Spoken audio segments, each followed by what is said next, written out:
Hi, my name's Karen Huff. Welcome to Field of Dreams Dog Training Orientation Program. Come on in and let's get started.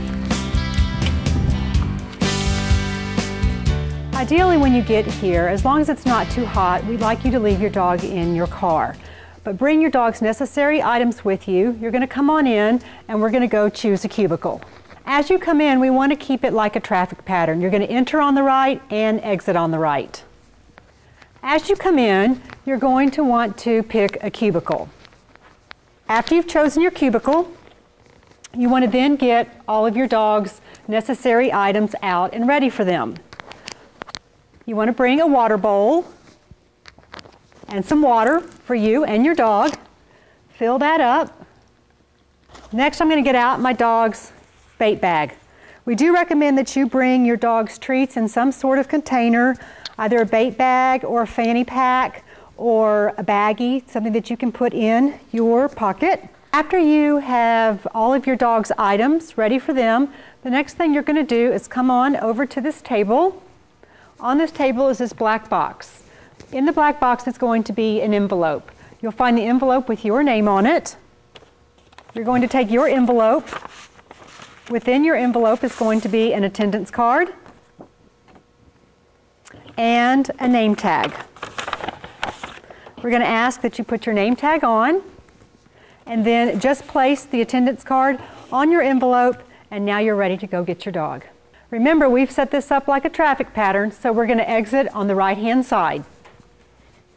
Before you get your dog out of the car, you want to make sure that you have a baggie in case your dog eliminates. If you leave home without one, we have plenty for you.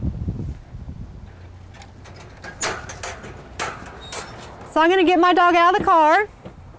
We're going to go over here. I'm going to offer her a toilet opportunity. You'll have all this area to use.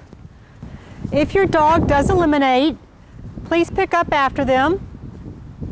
You may then come over here and dispose of it in one of these trash cans. Just a reminder, we're going to keep with the traffic pattern and enter on the right. As you come in, you'll head to your cubicle. First thing you'll want to do is tether your dog.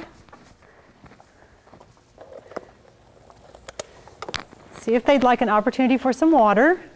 Then I suggest, as other students and dogs are coming in to class, that you try and keep your dog's attention on you. The easiest way to do that is to be giving them a few treats. You can sit in the chair if you like, or just stand with them and be rewarding them for paying attention to you while other students are coming into class. What type of treats to bring? We highly recommend people food. So our choices for people food, you have hot dogs, string cheese, and meatballs. Meatballs are just the regular appetizer meatballs. Please don't get Italian or Swedish meatballs. If you would like actual dog food, we recommend products by Pet Biotonics. This is actually marketed as dog food, and this is what it looks like cut up. And then they have training treats, and those are the training treats. Please make sure that they are very small in size, either pea-sized or half of the size of an M&M. And you're going to ask yourself, how much food should I bring for my dog? I want you to bring twice as much as you think your dog will need. I'd like to see the baggie full of food so that we don't run out. When you bring your dog to class, they should be wearing a flat, snap, or buckle collar or harness along with the 4 to 6 foot leash. Please no training, choke, or prong collars or chain or flexi leashes. For the other end of the leash, for the human side, we do ask that you wear shoes that you cannot walk out of. We prefer that you wear tennis shoes, something along that nature. At the end of class, weather permitting, ideally we would like for you to take your dog out to your vehicle first. You ready? Let's go. When you come back into the building, what you would like to do is go ahead and pack up all of your items. Now that we've gone over the steps for getting set up for class, let's discuss what we'll be learning. By watching this orientation program, this gives us the opportunity to set you and your dog up for success in class and give you a head start on addressing some of the more challenging aspects of raising a dog. Dogs learn in two different ways, one by association and one by consequence. Dogs are constantly forming associations, whether it be safe, dangerous, neutral, or good for me or bad for me. These associations inform the decisions they make and the reactions they have to various situations. One example of learning by association would be every time you get your dog's food bowl out, your dog gets very excited. Your dog has learned that good things happen when they see their food bowl. Now let's talk about learning by consequence. A human example would be if I took my daughter out for ice cream a week after she received a good report card. When she eats the ice cream, she will understand that she is being rewarded for grades she got a week ago, which she got because of work she did over the course of a period of months. A dog could never understand this. It's way beyond their ability to connect events over time like this. Dogs learn by consequence like we do, but for dogs, especially puppies, the consequence has to be immediate. It must occur right on the heels of the action that caused it. For example, say I lure my dog into a sit with my hand. Then I rummage around for the treat, trying to figure out where I put it. By the time I deliver the treat, 5 seconds later, the impact is lost. My dog may not realize that she was rewarded for sitting. In the 5 seconds between the sit and the treat, she sneezed, sniffed the ground, and looked left. All of a sudden, there was a treat. As far as she's concerned, she just got the treat for looking left. You'll eventually teach your dog to sit, but it will take a while. This is why we use the clicker or a marker word. It allows us to tell our dogs the precise moment she won the treat.